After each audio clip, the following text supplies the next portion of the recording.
Yes. Papasok na siya. Ang aga na naman. Excited talaga lagi pumasok. Kasi meron siyang crush. Wala.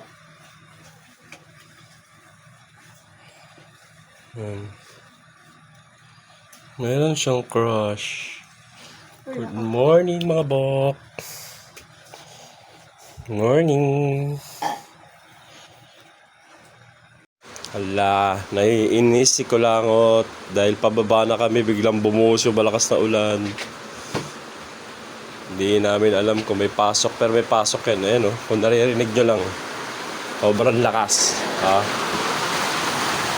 Okay.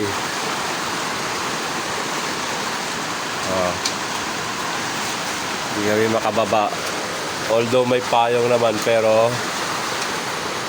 lakas. Naiinis siya kasi hindi niya nakikita yung crush niyo. Just joking. Naayos na lang niya yung gamit niya. Kulangot. Kulangot. Harap ka sa akin. Harap ka sa akin. Kulangot. Huwag mo sayangin yan. Harap ka. Harap.